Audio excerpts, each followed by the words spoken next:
A man staggers into an emergency room with 2 black eyes and a 5-iron wrapped tightly around his throat.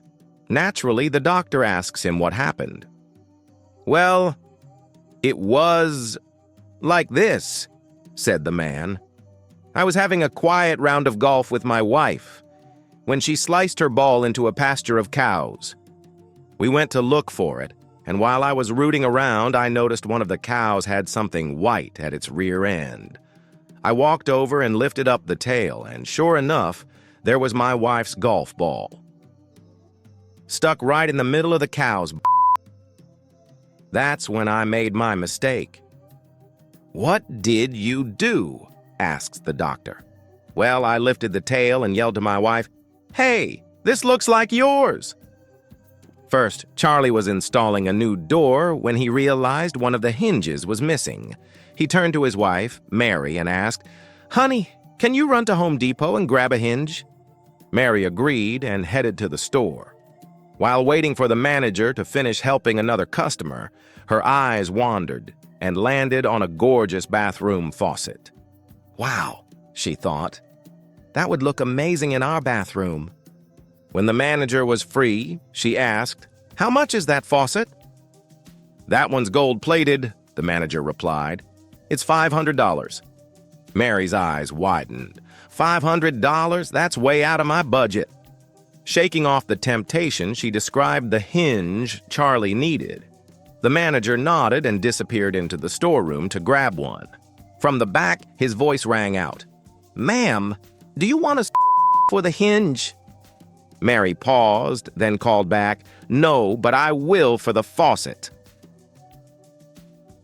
A new boss was setting up his computer, and his secretary was assisting him with the process. As she reached the part where he needed to choose a password, she asked, "What word would you like to use?" With a mischievous grin and wanting to tease her a bit, he smugly replied, "Type in P." Without hesitation, she entered the word as instructed, remaining completely professional. Moments later, the computer displayed its response. "Password rejected. Not long enough." The secretary burst out laughing, leaving her boss red-faced and speechless. Lulu was a but she didn't want her grandma to know. One day, the police raided the took all the girls outside and made them line up. Suddenly, Lulu's grandma came by. Grandma asked, "Why are you standing in line here, dear?" Not willing to let her grandma know the truth, Lulu told her that the police were passing out. Free oranges, and she was just lining up for some. "Why, that's awfully nice of them. I think I'll get some for myself," Grandma said, and she proceeded to the back of the line. A policeman was going down the line asking for information from all. When he got to Grandma, he was bewildered and exclaimed, "Wow, still going at it at your age? How do you do it, old girl?" Grandma replied, "Oh, it's easy, dear. I just take my dentures out, rip the skin back, and suck 'em dry." The policeman fainted. Nanga. After the Sunday service, Johnny hurriedly approached his parents, his face serious with a request. "Mom, Dad, I need to talk to the minister right away," he said with urgency. His parents nodded, smiling at his eagerness, and they all made their way to the pastor, who warmly greeted them. "Pastor," Johnny began, "I heard you say today that our bodies come from the dust." "That's right, Johnny," the pastor replied. "Our bodies are made from dust, and when we die, they return to it." Johnny scratched his head thoughtfully before saying, "Well, Pastor, you better come over to our house right away and check under my bed.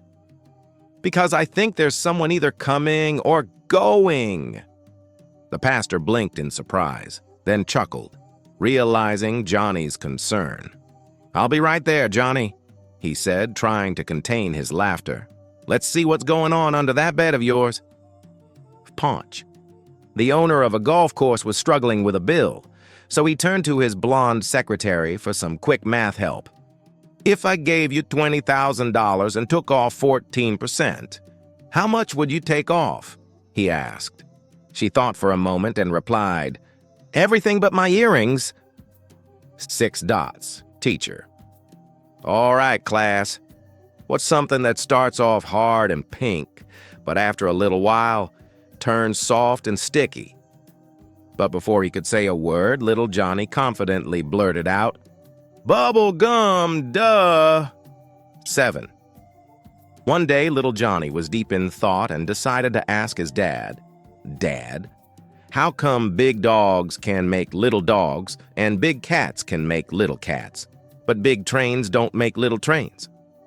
Johnny's dad chuckled and replied, "Well, Johnny, that's a great question for your mother." Curious, Johnny went to his mom and asked, "Mom, why do big dogs make little dogs? Big cats make little cats, but big trains don't make little trains." His mom smiled and said, Johnny, I think that's a question for Mr. Jones down at the railroad yard." Determined to get an answer, Johnny headed to the yard and asked Mr. Jones, "Mr. Jones, why do big dogs make little dogs, big cats make little cats, but big trains don't make little trains?" Mr. Jones thought for a moment, looked at Johnny, and grinned. "Well, Johnny, that's because Union Pacific always pulls out on time." Yet 2. The local sheriff was hiring a deputy, so Gomer, who wasn't exactly the sharpest tool in the shed, decided to apply. Sheriff. "All right, Gomer. What's 1 and 1? Gomer. "Wands."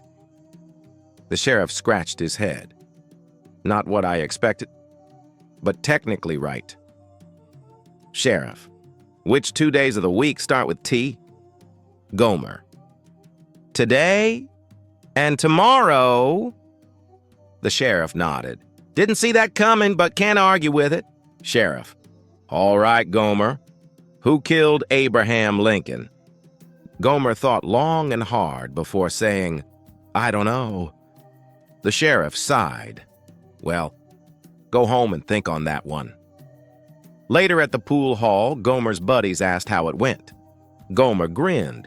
"It went great! First day on the job, and I'm already working a murder case."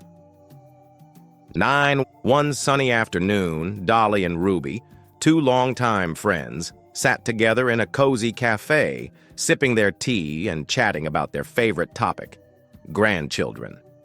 Dolly sighed, shaking her head. "You know, every year I send each of my grandchildren a card for their birthday. Inside, I always put a very generous check. But you know what?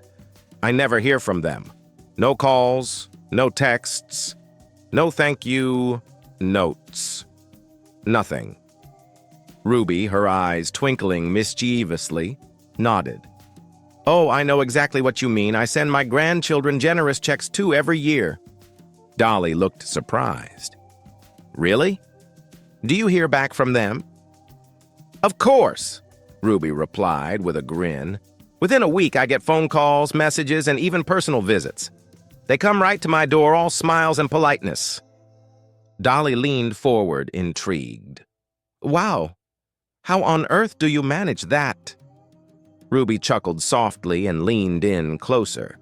"Oh, it's easy," she said. "I just don't sign the check."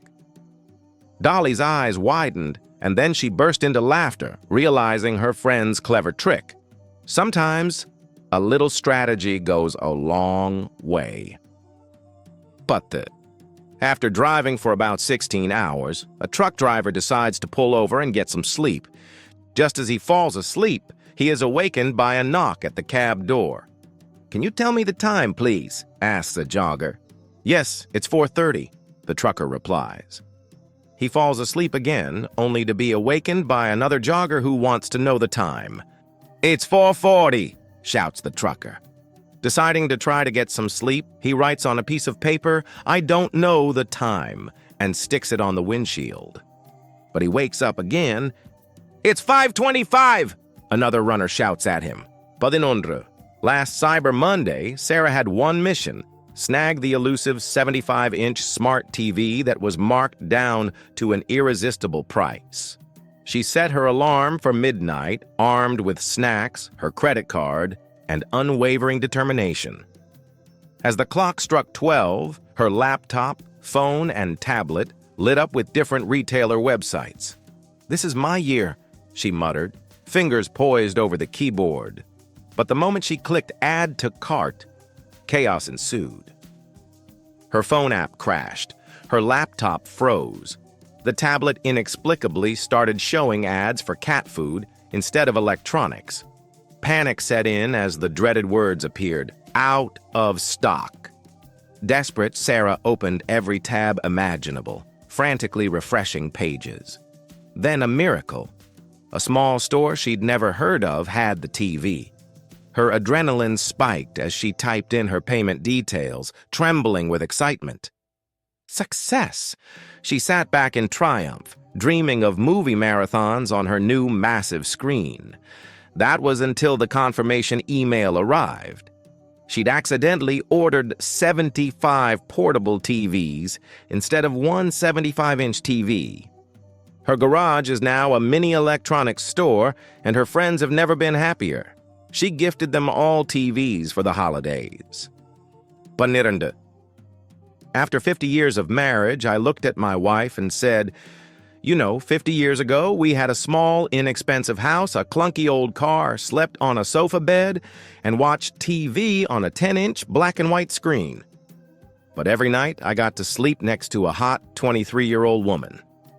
Now we have a $500,000 house, a $45,000 car, a luxurious bed, and a big screen TV. But I share that bed with a 69-year-old woman. It seems like you're not holding up your end of the bargain. My wife, being the practical and wise woman she is, calmly replied, "Well then, go ahead and find yourself a hot 23-year-old. Just know that I'll make sure you're back in that cheap house, driving a junk car, sleeping on a sofa bed, and watching TV on a 10-inch black and white screen." Aren't older women amazing? They really have a knack for solving problems with a touch of humor and a whole lot of wisdom. Padimundra. The guys were on a bike tour. No one wanted to room with Mick because he snored so badly. They decided it wasn't fair to make one of them stay with him the whole time, so they voted to take turns.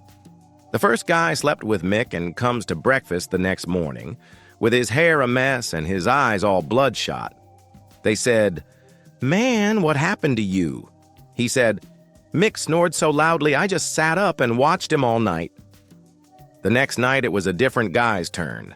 In the morning, same thing. Hair all standing up, eyes all bloodshot. They said, "Man, what happened to you? You look awful." He said, "Man, that Mick shakes the roof with his snoring. I watched him all night." The third night was Bill's turn. He was a tanned, older biker, a man's man. The next morning he came to breakfast bright-eyed and bushy-tailed. "Good morning," he said. They couldn't believe it. They said, "Man, what happened?" He said, "Well, we got ready for bed.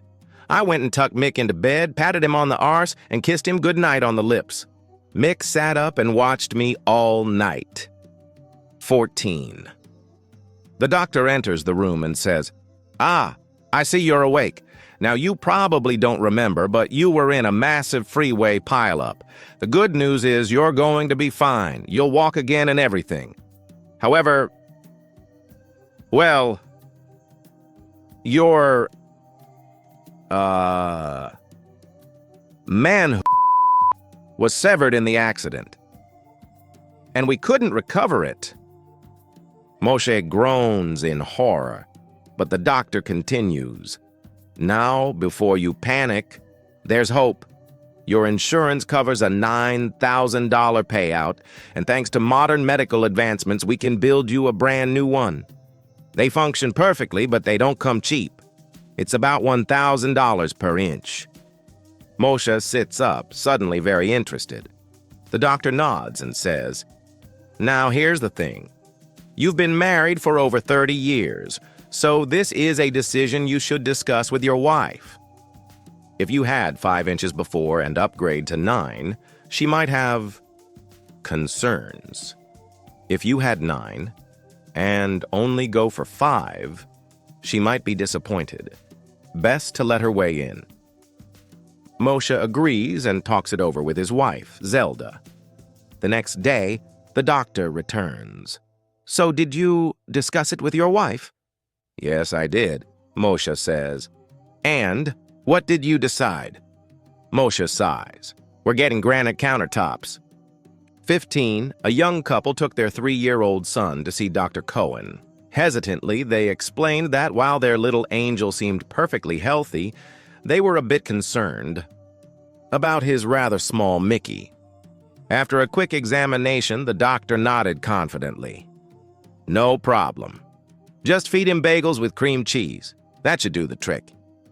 The next morning, the boy came to the breakfast table and saw a huge stack of warm bagels piled high with cream cheese. "Wow, Mom!" he exclaimed. "Are these all for me?" His mother smiled and said, "Take 2, sweetie.